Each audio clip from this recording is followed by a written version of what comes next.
सत साहिब जी, आप सुन रहे हैं संत रामपाल जी महाराज द्वारा लिखित पुस्तक जीने की राह का पेज नंबर 139। हे धर्मदास, इसी प्रकार भक्त का विचार होना चाहिए। इस वीडियो को 12 जून 2024 को सुबह 10 बजे एडिट किया गया है। सत साहिब। हे धर्मदास, इसी प्रकार भक्त का विचार होना चाहिए।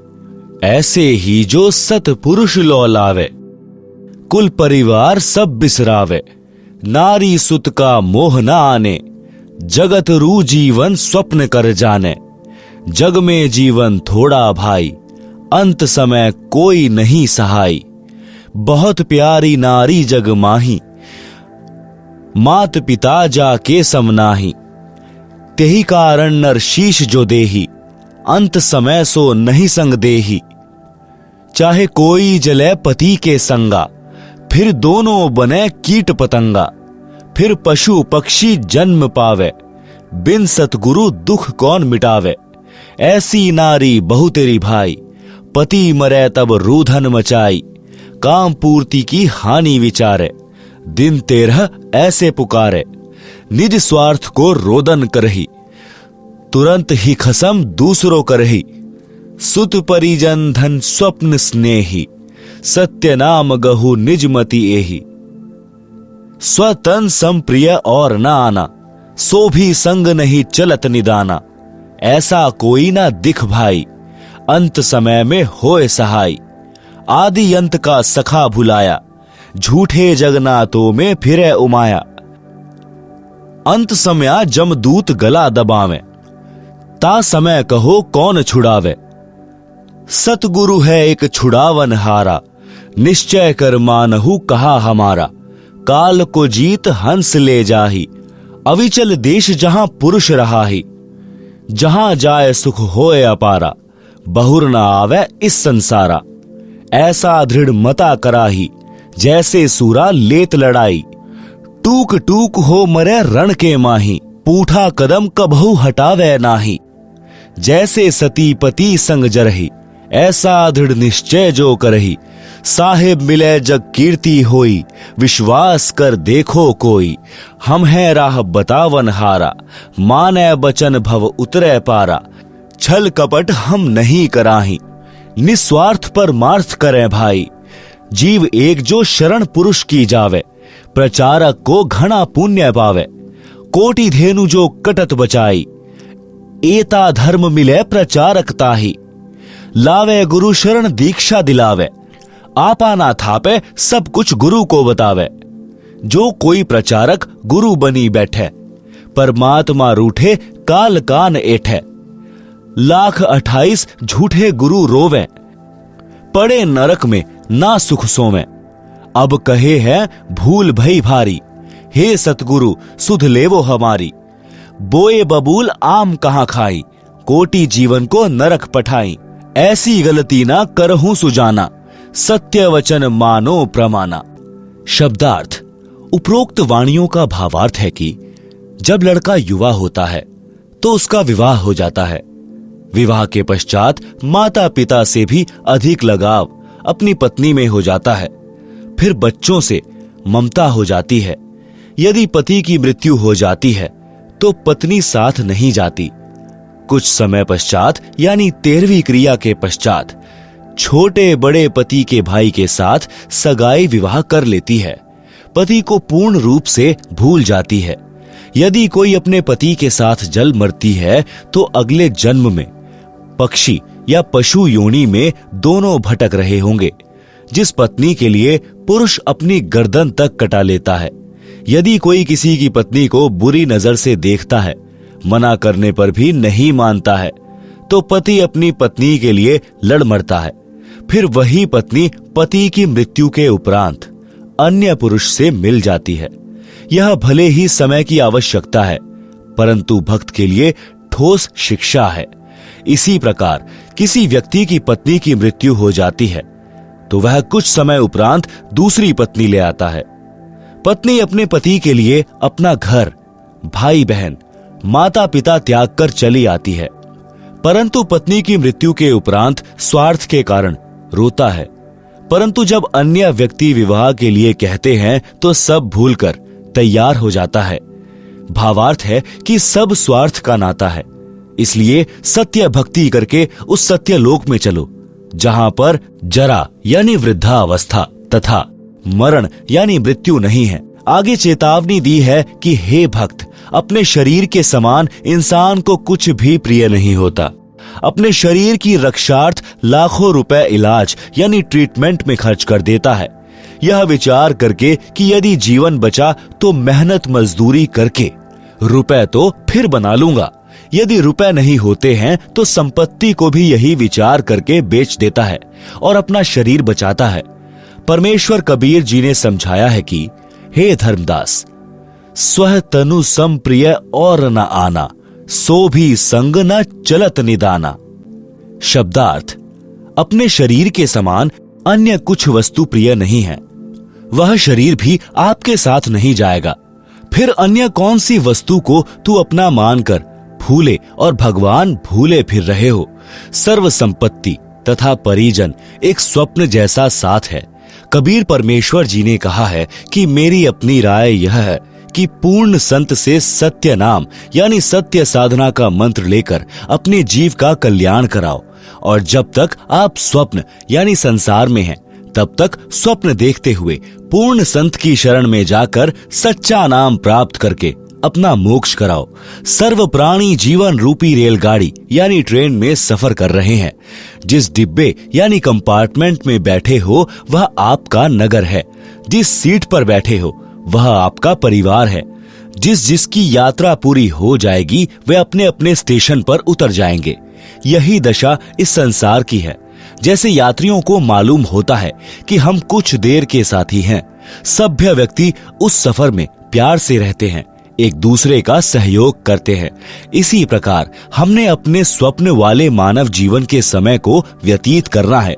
स्वप्न टूटेगा यानी शरीर छूटेगा तो पता चलेगा यह क्या था, वह परिवार तथा संपत्ति कहाँ है जिसको संग्रह करने में अनमोल जीवन नष्ट कर दिया।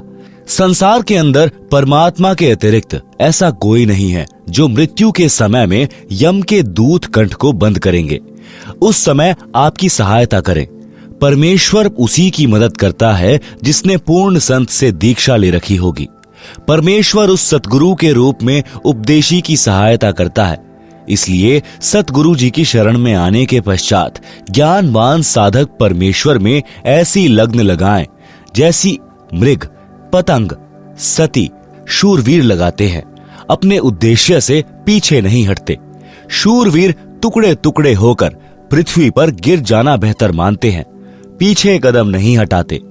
पुराणों में तथा श्रीमद् भगवद गीता अध्याय 2 श्लोक 38 में कहा है कि अर्जुन, यदि सैनिक युद्ध में मारा जाता है तो स्वर्ग में सुख प्राप्त करता है। भक्त भक्ति मार्ग में संघर्ष करते हुए भक्ति करके शरीर त्याग जाता है तो सतलोक सुख सागर में सदा के लिए सुखी हो जाता है।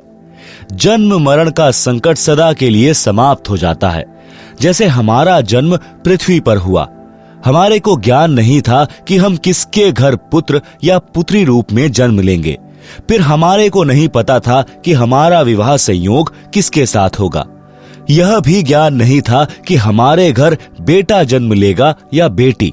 यह सब पूर्व जन्म के संस्कार वश होता चला गया। आपस में कितना प्यार तथा अपनापन बन गया। सदा साथ रहने की इच्छा रहती है, कोई ना मरे, यह कामना करते रहते हैं। इस काल ब्रह्म के लोक में कोई सदा नहीं रहेगा। एक एक करके पहले पीछे सब मरते जाएंगे। सारे जीवन में जो संपत्ति इकट्ठी की थी वह यही रह जाएगी। जीव खाली हाथ जाएगा, परंतु जो पूर्ण संत के सच्चे नाम की दीक्षा लेकर साधना करेगा वह सत्य लोक चला जाएगा। वहां पर ऐसे ही जन्म होगा जैसे पृथ्वी पर होता है। उसी प्रकार परिवार बनता चला जाएगा। वहां पर कोई कर्म नहीं करना पड़ता। सर्व खाद्य पदार्थ प्रचुर मात्रा में सत्यलोक में है। सदाबहार पेड़ पौधे, फुलवाड़ी, मेवा यानी काजू, किशमिश, मनुखा, दाख आदि दूधों के समुद्र यानी क्षीर समुद्र हैं। सतलोक में वृद्ध अवस्था नहीं है, मृत्यु भी नहीं है। इसको अक्षय मोक्ष कहते हैं, पूर्ण मुक्ति कहते हैं, जो गीता अध्याय 18 श्लोक 62 में तथा अध्याय 15 श्लोक 4 में कहा है, तथा जिस सिद्धि मोक्ष शक्ति को नैष्कर्म्य सिद्धि कहा है, जिसका वर्णन गीता अध्याय 3 श्लोक 4, अध्याय 18 श्लोक 49 से 62 में है। इस काल ब्रह्म यानी ज्योति निरंजन के 21 ब्रह्मांडों के क्षेत्र में सर्व प्राणी कर्म करके ही आहार प्राप्ति करते हैं। सत्यलोक में ऐसा नहीं है। वहां बिना कर्म किए सर्व सुख पदार्थ प्राप्त होते हैं। जैसे बाग में फलों से लदबद वृक्ष तथा बेल होते हैं, फल तोड़ो और खाओ। सर्व प्रकार का अनाज भी ऐसे ही उगा रहता है, सदा बहार हैं। जो इच्छा है बनाओ और खाओ। वहां पर खाना बनाना नहीं पड़ता। भोजनालय में रखो जो खाना चाहते हो, अपने आप तैयार हो जाता है। यह सब परमेश्वर की शक्ति से होता है। उस सतलोक यानी शाश्वत स्थान को प्राप्त करने के लिए आप जी को सती तथा शूरमा की तरह कुर्बान होना पड़ेगा। भावार्थ है कि अपने उद्देश्य यानी पूर्ण मोक्ष प्राप्ति के लक्ष्य को प्राप्त करने के लिए संसार के सर्व लोभ लाभ त्यागने पड़े तो विचारने की आवश्यकता नहीं है। तुरंत छोड़ो और अपने स्मरण ध्यान में मगन रहो। यदि सतगुरु की शरण ग्रहण नहीं की तो जिस समय अंत समय आएगा, तब भक्तिहीन प्राणी के कंठ को यमदूत बंद करते हैं। उन यमदूतों से परिवार का कोई व्यक्ति नहीं छुड़वा सकता। केवल सतगुरु जी उस आपत्ति के समय सहायता करते हैं। इसलिए परमेश्वर कबीर जी ने कहा है कि अंत समय जमदूत गला दबावे, ता समय कहो कौन छुड़ावे। सतगुरु एक छुड़ावन हारा, निश्चय कर मानहु कहा हमारा। शब्दार्थ ऊपर कर दिया है। यदि कोई भक्त ज्ञान समझकर दीक्षित होकर अन्य भोले भूले जीवों को ज्ञान चर्चा करके सत्य ज्ञान प्रचार द्वारा सतगुरु शरण में लाकर दीक्षा दिलाता है, तो उसको एक जीव को सत्य भक्ति मार्ग बताकर गुरु से दीक्षा दिलाने का इतना पुण्य होता है जितना 1 करोड़ गायों को काटने से कसाई से बचाने का मिलता है। एक मानव जीवन इतना बहुमूल्य तथा इतने पुण्यों से प्राप्त होता है। यदि कोई मूर्ख प्रचारक मान बड़ाई के वश होकर स्वयं दीक्षा देता है, स्वयं गुरु बन बैठता है, तो वह महाअपराधी होता है। उससे परमेश्वर रुष्ट हो जाता है तथा काल उसको कान पकड़कर घसीट कर ले जाता है, जैसे खटीक यानी कसाई बकरे बकरी को ले जाता है। कबीर सागर के अध्याय अंबु सागर पृष्ठ 48 पर प्रमाण है कि तब देखा दूतन कहम जाई, 84 तहां कुंड बनाई। कुंड कुंड बैठे यमदूता, देत जीवन कहम कष्ट बहुता। तहां जाए हम ठाड़ यानी खड़े रहावा, देखत जीव विनय बहुत लावा। झूठे कड़िहार यानी नकली सतगुरु की दशा। पड़े मार जीव करे बहु शोरा, बांध बांध कुंडन में बोरा। 1,28,000 पड़े कड़िहारा, बहुत कष्ट तहां करत पुकारा। हम भूले स्वार्थ संगी, अब हमरे नाही अर्धंगी। हम तो जरत है अग्नि मंझारा, अंग अंग सब जरत हमारा। कौन पुरुष अब राखे भाई, करत गुहार चक्षु ढल जाई। ज्ञानी यानी कबीर जी वचन। करुणा देख दया दिल आवा, अरे दूत त्रास भास दिखावा। यह वाणी बनावटी है, वास्तविक वाणी नीचे है। दुर्दशा देख दया दिल आवा, अरे दूत तुम जीवन भ्रमावा। जीव तो अचेत अज्ञाना, वाको काल जाल तुम बंधाना। 84 दूतन कहम बांधा, शब्द डोर 14 यम सांधा। तब हम सभन कहम मारा, तुम हो जालिम बटपारा। हमरे भक्तन को तुम भ्रमावा, पल पल सुरती जीवन डिगावा। गही चोटी दूत घसियाए, यमरू दूत विनय तब लाए। दूत जो नकली गुरु बने थे। वचन, चुक हमारी क्षमा कर दीजे, मन माने तस आज्ञा कीजे। हम तो धनी यानी काल कहियो जस कीन्हा, सो वचन मान हम लीन्हा। अब नहीं जीव तुम्हारा भ्रमावे, हम नहीं कबहू गुरु कहावें। ज्ञानी यानी कबीर जी वचन। सुन ज्ञानी बहुते हंसाई, दूतन दुष्ट बंध न छोड़ो जाई। पल एक जीवन सुख दीना, तब संसार गमन हम कीना। भावार्थ, कबीर परमेश्वर जी ने बताया कि जो झूठे सतगुरु बनकर मान बड़ाई के वश होकर काल प्रेरणा से भोले जीवों को भ्रमाया करते थे, उनको भी दंड मिलता है। उनको भी नरक में डालकर यातनाएं दी जाती हैं। उनके शिष्य भी उसी नरक में गिरते हैं।